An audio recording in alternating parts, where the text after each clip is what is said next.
नमस्कार विद्यार्थियों, हमने चित्रलेखा उपन्यास में अब तक 4 परिच्छेदों का अध्ययन किया। यहाँ पर 5वें परिच्छेद को हम समझेंगे। यहाँ पर जो इस नगर के सम्राट हैं, जिनका नाम है सम्राट चंद्रगुप्त मौर्य, इन्होंने एक बहुत ही बड़े यज्ञ का अनुष्ठान किया है और इनमें जो आमंत्रित जो भी विप्रगण है, जो भी विद्वान है या कर्मकांडी ब्राह्मण या तपस्वी है, इन सभी लोगों के बीच एक शास्त्रार्थ होता है और शास्त्रार्थ पूर्ण होने के बाद यहाँ पर चित्रलेखा का नृत्य आयोजित किया जाता है। तो क्या है, देखते हैं हम 5वें परिच्छेद में। तो ये जो महायज्ञ के अभिमंत्रित धूम्र से सुवासित राजप्रसाद के विशाल प्रांगण में सम्राट चंद्रगुप्त मौर्य के अतिथि बैठे हुए हैं। रत्न जटित स्वर्ण के राज सिंहासन पर महाराज विराजमान थे और उनका मुख पूर्व की ओर था। उनके दक्षिण और क्रम से यथा योग्य विशाल साम्राज्य के आमंत्रित सामंतगण बैठे थे और वाम यानी बाईं और पार्श्व में यानी बगल में, बाजू में राज्य के प्रधान कर्मचारी। उनके सामने कर्मकांडी ब्राह्मणों तथा तपस्वियों का जमघट था। यह सभा प्रथा के अनुसार महायज्ञ के बाद दर्शन पर तर्क करने के लिए एकत्र हुई थी। महाराज चंद्रगुप्त ने हंसकर अपने प्रधानमंत्री चाणक्य की ओर देखा और कहा कि नीति कुशल मंत्रीवर, आपका नीतिशास्त्र अनेक स्थानों पर धार्मिक सिद्धांतों की अवहेलना करता है। इस विरोध का क्या कारण है? क्या आप यह बतलाने की कृपा करेंगे कि नीतिशास्त्र धर्म के अंतर्गत है अथवा नहीं? चाणक्य ने उठकर अपने सामने आसीन विद्वान मंडली को मस्तक नमाया और फिर सम्राट को अभिवादन करके वह बैठ गए। बैठकर उन्होंने उत्तर दिया कि महाराज का कथन सर्वथा उचित है। मेरे नीतिशास्त्र में कहीं कहीं निर्धारित धर्म की रूढ़ियों के विरोधी सिद्धांत मिलते हैं। यह स्पष्ट है और यह मैं मानता हूं, पर उसके साथ ही मैं यह बतला देना चाहता हूं कि धर्म समाज द्वारा निर्मित है। धर्म के नीतिशास्त्र को जन्म नहीं दिया है, वरन इसके विपरीत नीतिशास्त्र ने धर्म को जन्म दिया है। समाज को जीवित रखने के लिए समाज द्वारा निर्धारित नियमों को ही नीतिशास्त्र कहते हैं और इस नीतिशास्त्र का आधार तर्क है। धर्म का आधार विश्वास है और विश्वास के बंधन से प्रत्येक मनुष्य को बांधकर उससे अपने नियमों का पालन कराना ही समाज के लिए हितकर है। इसलिए ऐसी भी परिस्थिति आ सकती है जब धर्म के विरुद्ध चलना समाज के लिए कल्याणकारक हो जाता है और धीरे धीरे धर्म का रूप बदल जाता है। चाणक्य के वाक्य समाप्त होते ही विद्वान मंडली में घोर निस्तब्धता छा गई। महाराज चंद्रगुप्त ने गर्व से अपनी मंत्री की ओर देखा और फिर अपने सामने उपस्थित विद्वान मंडली की ओर। मंत्री ने बहुत बड़ी बात कर डाली थी और उनकी बात में यथेष्ट सार था। फिर बात भी नहीं थी निर्धारित सिद्धांतों के प्रतिकूल। इस बात का उत्तर कौन देगा? लोग इसकी प्रतीक्षा कर रहे थे। तभी विद्वान मंडली में बैठे हुए एक नवयुवक योगी ने शांत भाव से उत्तर दिया, हे राजन, ईश्वर मनुष्य का जन्मदाता है और मनुष्य समाज का जन्मदाता है। यानी कि ईश्वर ने मनुष्य को बनाया और मनुष्य ने समाज बनाया। धर्म ईश्वर का सांसारिक रूप है, वह मनुष्य को ईश्वर से मिलाने का साधन है। धर्म की अवहेलना ईश्वर की अवहेलना है, सत्य से दूर हटना है। सत्य एक है, धर्म उसी सत्य का दूसरा नाम है। यदि नीतिशास्त्र धर्म के सिद्धांतों के प्रतिकूल है तो वह नीतिशास्त्र नहीं वरन अनीति शास्त्र है।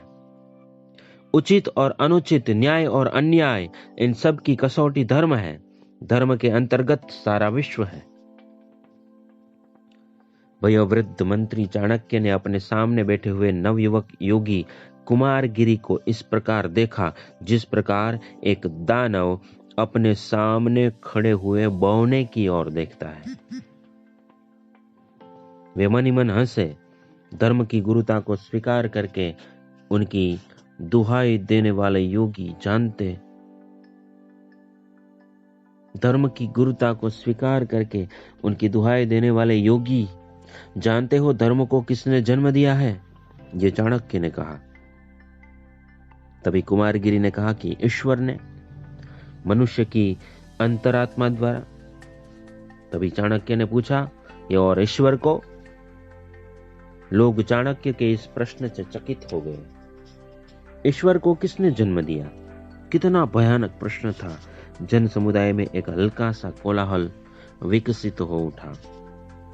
कुमारगिरी ने उसी प्रकार शांत भाव से उत्तर दिया, ईश्वर अनादि है, उसको किसी ने जन्म नहीं दिया। ठीक कहते हो योगी, ईश्वर अनादि है। यह बात नई नहीं है। प्रत्येक मनुष्य कहता है कि ईश्वर अनादि है, पर क्या तुम ईश्वर को जानते हो? क्या यहाँ बैठा कोई भी व्यक्ति ईश्वर को जानता है? चाणक्य का स्वर गंभीर था और उनके नेत्रों में ज्योति थी।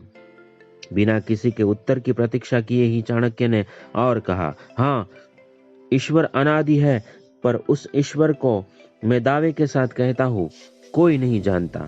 वह कल्पना से परे है, वह सत्य है, पर इतना प्रकाशमान कि मनुष्य के नेत्र उसके आगे नहीं खुल सकते हैं। उस सत्य को जानने का प्रयत्न करो, उस ईश्वर को पाने के लिए घोर तपस्या करो, पर सब व्यर्थ है, निष्फल है। यदि तुम ईश्वर को ही जान सको, यदि तुम्हारी कल्पना में ही वह अखंड और निसीम अनंत का रचयिता आ सके, तो फिर वह ईश्वर कैसा? पर योगी, हमारा और तुम्हारा ईश्वर जिसकी हम पूजा करते हैं उस ईश्वर से भिन्न है। हमारा और तुम्हारा ईश्वर कल्पना जनित ईश्वर है। अपनी आवश्यकताओं को पूरा करने के लिए ही समाज ने उस ईश्वर को जन्म दिया है। चाणक्य ने रुककर अपने चारों ओर देखा। गहरा सन्नाटा छाया हुआ था। योगी कुमारगिरी के नेत्र बंद थे, मानो वह किसी गहरे विचार में मग्न था। चाणक्य आसन से उठ खड़े हुए। खड़े होकर उन्होंने सभा मंडल में अपने चारों ओर देखा। उनकी उस दृष्टि में गर्व था और अपने ऊपर विश्वास। उनकी आंखें सभा मंडल में बैठे हुए अखंड विद्वानों को चुनौती दे रही थी कि उनमें से कोई भी व्यक्ति उनका लोहा ले।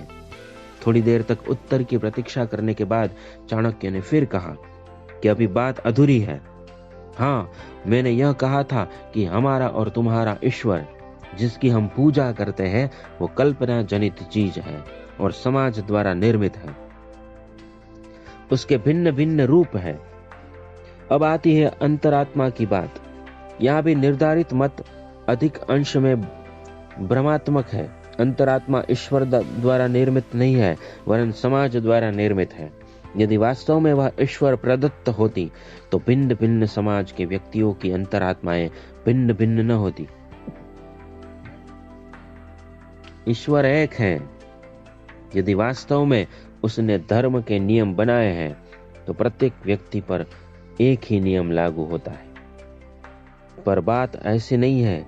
एक समाज के व्यक्ति की अंतरात्मा प्रायः दूसरे समाज के व्यक्ति के अंतरात्मा के अनुसार नहीं होती। मनुष्य की अंतरात्मा केवल उसी बात को अनुचित समझती है जिसको समाज अनुचित समझता है। इसलिए यह निश्चय पूर्वक कहा जा सकता है कि अंतरात्मा समाज द्वारा निर्मित है। मनुष्य के हृदय में समाज के नियमों के प्रति अंधविश्वास और पूर्ण श्रद्धा को ही अंतरात्मा कहते हैं। समाज से पृथक उसका कोई अस्तित्व नहीं है। चाणक्य आसन पर बैठ गए। विद्वानों में बहुतों ने चाणक्य के अकाट्य तर्क से प्रभावित होकर उनके आगे मस्तक नमा दिया। कुमारगिरी ने चाणक्य के ये वाक्य सुने या नहीं, यह नहीं कहा जा सकता। वह अपने विचारों में उस समय भी तल्लीन था। उसके नेत्र बंद थे और उसके शांत मुख पर एक अलौकिक तेज था, पर विजय उस समय चाणक्य की ही रही। कुमारगिरी लोगों के मतानुसार चाणक्य के अकाट्य तर्कों का कोई उत्तर न दे सके। चंद्रगुप्त मुस्कुरा रहे थे। थोड़ी देर तक और प्रतीक्षा करने के बाद उसने अपने सहचर की ओर संकेत किया। उसने उसी समय उठकर कहा कि वाद विवाद का अंत हो गया, अब नृत्य आरंभ होगा। निस्तब्धता भंग हो गई। उपस्थित सामंतों ने हर्ष ध्वनि की। श्रृंगार गृह में उसी समय चित्रलेखा ने सभा मंडप में प्रवेश किया। आभूषणों की झंकार में एक प्रकार का विचित्र संगीत था। धर्म का नीरस तथा शुष्क वायुमंडल राग से भरे सौंदर्य की मस्ती से विकंपित हो उठा। कांपती हुई उषा के धुंधलेपन को चीरते हुए मानो प्रातःकालीन सूर्य के अरुण प्रकाश ने प्रवेश किया। हेमंत के शीतल तथा शुष्क वायु में मधुमास के हल्के ताप और मत वाले सौरभ का प्रवेश हुआ। सारा का सारा वातावरण ही बदल गया। प्रांगण के बीचों बीच खड़ी होकर चित्रलेखा ने सबसे प्रथम सम्राट चंद्रगुप्त को अभिवादन किया। उस समय उसके सौंदर्य में अभूतपूर्व आकर्षण था। उसका मुख पूर्णिमा के चंद्र की भांति था और उसकी लहराती हुई वेणी नाग की भांति थी, जो विष से त्रस्त होकर चंद्रमा से उसका अमृत छीनने को उससे लिपट गया हो। उसकी वेणी में गूंथे हुए मुक्ता जाल इस प्रकार शोभित हो रहे थे मानो चंद्रमा को संकट में देखकर तारकावली पंक्ति में बंधकर काले नाग से भिड़ गई थी। उसके शरीर पर महीन रेशम का दुपट्टा पड़ा हुआ था, जिसका होना अथवा न होना दोनों ही बराबर थे। उसके नीचे उसकी महीन जरी से कटी हुई रेशम की चोली थी, जिससे उसके सुडौल उरोजों की आभा फूटती निकलती थी। स्वर्ण तारों का लहंगा वह पहने हुई थी, जो रात्रि के उज्ज्वलित प्रकाश में चकाचौंध उत्पन्न कर रहा था। रत्न जटित आभूषणों से वह लदी हुई थी। उस समय वह साक्षात लक्ष्मी रूप में थी। महाराज को अभिवादन करने के बाद चित्रलेखा ने उपस्थित सामंतों की ओर अपनी हंसती हुई दृष्टि डाली। सामंतों का उल्लास सभा मंडप में प्रतिध्वनित हो उठा। प्रत्येक उपस्थित सामंत को उसकी दृष्टि कृतज्ञ करने के बाद बीजगुप्त पर रुक गई। इस बार उसकी आंखों की मुस्कुराहट उसके मुख पर भी दौड़ गई। बीजगुप्त मुस्कुराया। चित्रलेखा के मौन अभिवादन का मौन उत्तर मिल गया। चित्रलेखा ने अब विद्वान मंडली के सामने अपना मस्तक नमाया। जिस समय वह अपनी दृष्टि उस ओर से हटा रही थी, उसने कुमारगिरी को देखा और उसकी दृष्टि उस नवयुवक योगी पर रुक गई। थोड़ी देर तक उसकी दृष्टि कुमारगिरी पर इस प्रतीक्षा में रुकी रही कि वह उसकी ओर देखे, पर ध्यानावस्थित योगी उस समय किसी दूसरे संसार में था। निराश होकर चित्रलेखा ने उधर से आंखें हटा ली। सारंगी ने मृदंग के गंभीर ताल के साथ कल्याण के स्वर भरे। वह हल्का सा हर्ष से पूरित जनरव, जो चित्रलेखा के प्रवेश के साथ ही आरंभ हुआ था, एक क्षण में शांत हो गया। चित्रलेखा के सुंदर कमल से कोमल पैरों ने घुंघरुओं के साथ सम पर ताल दिया और नृत्य आरंभ हो गया। चित्रलेखा जिस स्थल पर जाती थी, विद्युत की भांति चमक उठती थी। मृदंग का ताल मानो मेघों का गंभीर गर्जन था। चारों ओर गहरा सन्नाटा छाया हुआ था। प्रत्येक व्यक्ति मंत्रमुग्ध सा कला के सर्वोच्च प्रदर्शन को निरख रहा था। एकाएक कुमारगिरी ने अपने नेत्र खोले। उनके नेत्रों से उस समय एक प्रकार की दैवी ज्योति दैदीप्यमान हो रही थी। वे उठ खड़े हुए। उठकर उन्होंने गंभीरता पूर्वक कहा कि मंत्री चाणक्य, मैं ईश्वर को जानता हूं। और तुम्हें तथा सारी सभा को संतुष्ट करने के लिए इस स्थल पर ईश्वर को दिखला भी सकता हूं। सभा का सन्नाटा भंग हो गया।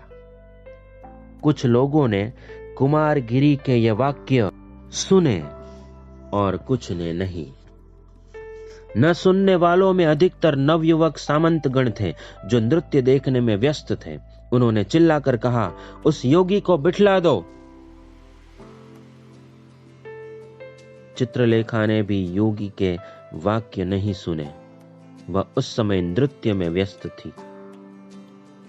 उसके पैरों में अजीब जादू था, कला का अभूतपूर्व कौशल था। महाराज चंद्रगुप्त ने चाणक्य की ओर एक अर्थपूर्ण दृष्टि डाली और चाणक्य ने सम्राट की ओर।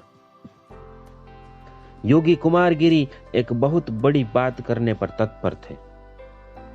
चाणक्य ने उठकर कहा, सामंतगण तथा विद्वानों, योगी कुमारगिरी का दावा है कि वे ईश्वर को जानते हैं और इस स्थल पर इसी समय सब लोगों को ईश्वर का दर्शन भी करा सकते हैं। महाराज सहमत है, अतः थोड़ी देर के लिए नृत्य को स्थगित कर देना ही उचित है। इस बार सामंतों ने यह सुना और साथ ही चित्रलेखा ने भी। चित्रलेखा ने रुककर क्रोध भरे नेत्रों से चाणक्य की ओर देखा और उससे दुगुने क्रोध के साथ कुमारगिरी की ओर। इसके बाद वह चुपके से एक कोने में जाकर बैठ गई। चाणक्य ने उठकर कहा, कुमारगिरी, हम सब ईश्वर को देखने के लिए प्रस्तुत हैं। कुमारगिरी ने अपना आसन छोड़ दिया। उनके उठने के साथ सभा मंडप में घोर निस्तब्धता छा गई। उठकर वे सभा मंडप के बीचों बीच खड़े हो गए। कुछ देर के लिए उन्होंने अपने नेत्र बंद कर लिए। इनके बाद उन्होंने कहा, उपस्थित पंडितों और सामंतों, मेरी ओर देखो। लोगों ने देखा कि योगी कुमारगिरी जहां खड़े थे उसी के पास यज्ञ वेदी से एक अग्निशिखा निकली और वह शिखा छत की ओर बढ़ने लगी। उस अग्निशिखा का प्रकाश ग्रीष्म ऋतु के मध्याह्नकालीन सूर्य के प्रकाश से कहीं अधिक तीव्र था। छत पर पहुंचकर वह उसको भेद गई और आकाश की ओर बढ़ी। धीरे धीरे वह पतली सी अग्निशिखा आकार में बढ़ने लगी और उसका प्रकाश इतना तीव्र हो गया कि लोगों के नेत्र उस प्रकाश को न सहन कर सकने के कारण बंद होने लगे। पर आश्चर्य की बात यह थी कि उस अग्निशिखा में ताप न था, केवल प्रकाश था। कुमारगिरी ने कहा, यह सत्य है। चाणक्य चिल्ला उठे, योगी तुम झूठ बोलते हो, वहां तो कुछ नहीं है। इस बार लोगों ने चाणक्य की ओर आश्चर्य से देखा।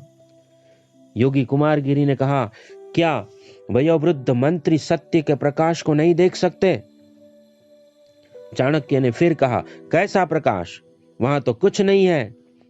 कुमारगिरी ने चाणक्य को कोई उत्तर न दिया। उन्होंने फिर कहा, और देखो। इस बार वह अग्निशिखा धुंधली होने लगी और अग्निपुंज में परिणत हो गई। उस पुंज में लोगों ने अनेक प्राणी देखे जो उसी में एक ओर से निकलते और दूसरी ओर से लोप हो जाते थे। उसी अग्निपुंज में लोगों ने विशाल नगर बनते और नष्ट होते देखे। उन्होंने उसमें पृथ्वी, जल, वायु तथा आकाश देखे। धीरे धीरे वह सब लोप हो गया और वही अग्निपुंज रह गया। योगी कुमारगिरी ने कहा, और यह ईश्वर है। चाणक्य इस बार पागल की भांति चिल्ला उठे, मुझे कुछ नहीं दिखलाई देता। योगी, मैं फिर कहता हूं कि तुम झूठ बोलते हो। कुमारगिरी ने आंखें बंद कर ली। सब कुछ लोप हो गया। आंखें खोलकर उन्होंने हंसते हुए कहा, मंत्री, मैं यह कहूंगा कि तुम झूठ बोलते हो और मेरे इन कथन की साक्षी सारी सभा है। यहां पर उपस्थित सज्जन तुम्हें इसका उत्तर देंगे। लोग चिल्ला उठे, मंत्री झूठ बोलते हैं क्योंकि हमने सत्य और ईश्वर दोनों को देखा है।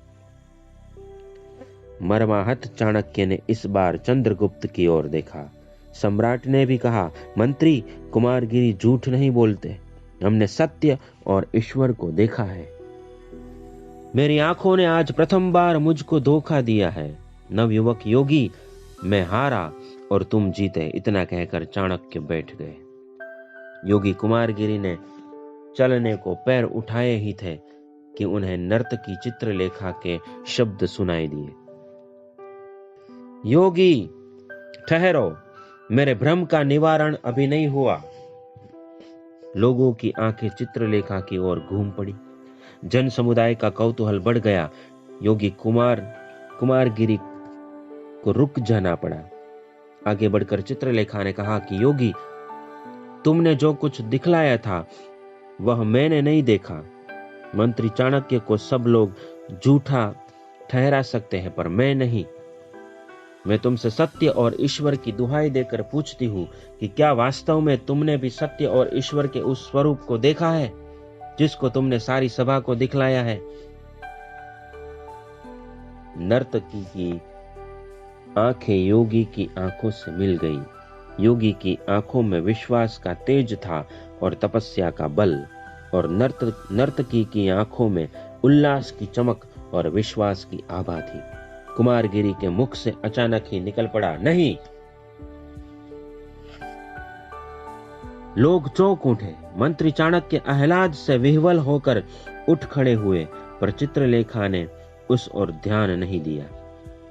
योगी, क्या यह ठीक है कि तुमने अपनी आत्मशक्ति से सारे जनमंडल को प्रभावित करके अपनी कल्पना द्वारा निर्मित सत्य तथा ईश्वर का रूप दिखलाया है?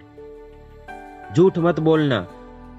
मैं सत्य और ईश्वर की दुहाई देकर तुमसे यह प्रश्न पूछ रही हूं, और यह भी याद रखना, तुम योगी हो।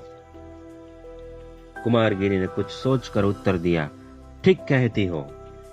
यह प्रश्नोत्तर सुनकर लोग स्तब्ध रह गए। चित्रलेखा ने फिर पूछा, एक और प्रश्न है। क्या यह भी ठीक है कि जिन लोगों की आत्मशक्ति इतनी प्रबल है कि वे तुम्हारी आत्मशक्ति से प्रभावित नहीं हो सके, उन लोगों को तुम अपनी कल्पना जनित चीजें नहीं दिखला सके? सभा में विचित्र हलचल मच गई। योगी कुमारगिरी को अपनी स्थिति का आभास हो गया। कुछ देर तक सोचकर उन्होंने उसी तरह शांत भाव से उत्तर दिया, जो ईश्वर पर विश्वास करता है उसी में आत्मशक्ति है। नास्तिक में आत्मशक्ति नहीं होती। यदि मनुष्य में कल्पना विद्यमान है तो वह कल्पना अवश्य प्रभावित होगी, पर जहां कल्पना मर चुकी है, वास्तविकता का काला आवरण जहां कल्पना का दम घोंट चुका है, वहां मनुष्य के लिए ईश्वर को जान सकना असंभव हो जाता है। जिन लोगों ने इस समय सत्य और ईश्वर को नहीं देखा है, उनकी कल्पनाएं मर चुकी है। वे वास्तविक है, वे नास्तिक है, और नास्तिक में आत्मशक्ति का होना असंभव है। चाणक्य ने सम्राट की ओर देखा और सम्राट ने चाणक्य को कुछ संकेत किया। उसके बाद चाणक्य ने बढ़कर विजय का मुकुट चित्रलेखा के मस्तक पर रख दिया। नर्तकी चित्रलेखा, आज की विजय तुम्हारी रही। तुमने सत्य के रूप, उस रूप को जिसको आत्मशक्ति के दुरुपयोग द्वारा भ्रम के आवरण में छिपाने का प्रयत्न योगी कुमारगिरी ने किया था, हम लोगों को दिखला दिया। फिर उन्होंने कुमारगिरी से कहा, और योगी, तुमने अनुचित किया। तुम्हें इसका दंड मिलना चाहिए, परंतु तुम्हें दंड देने का अधिकार चित्रलेखा को होगा। कुमारगिरी के नेत्र क्रोध से लाल हो गए। इस सभा में कोई भी व्यक्ति मुझे पराजित नहीं कर सकता, और न मुझको दंड देने का कोई व्यक्ति साहस ही कर सकता है। इतना कहकर योगी कुमारगिरी तन कर खड़े हो गए। योगी का रौद्र वेश देखकर सारी सभा कांप उठी, पर चित्रलेखा हंस पड़ी। मुस्कुराते हुए वह योगी की ओर बढ़ी। सभा मंडप में एक हल्का सा कौतूहल उठ पड़ा। बढ़ते समय चित्रलेखा ने सारंगी वालों को कुछ संकेत किया। कुमारगिरी के पास पहुंचकर वह रुकी। योगी, तुम्हें दंड देने का अधिकार मुझको सौंपा गया है, और मैं तुमको दंड देने पर तुली हुई हूं। मेरा दंड देने का साहस देखो। इतना कहकर उसने सोने का विजय मुकुट कुमारगिरी के मस्तक पर रख दिया। उसी समय सारंगी में इमन की गत बजी और चित्रलेखा बिजली की भांति सम पर चमक उठी। नृत्य आरंभ हो गया। लोगों ने हर्ष ध्वनि की। कुमारगिरी अवाक खड़ा रह गया। चित्रलेखा के दूर चले जाने पर उसे होश आया। उस समय सारी सभा हर्ष ध्वनि कर रही थी। दंड और पराजय, इन पर विचार करना होगा, योगी कुमारगिरी कह उठा और तेजी के साथ वह सभा मंडप के बाहर चला गया। और यहीं पर ये जो 5वां परिच्छेद है वो पूर्ण हो जाता है।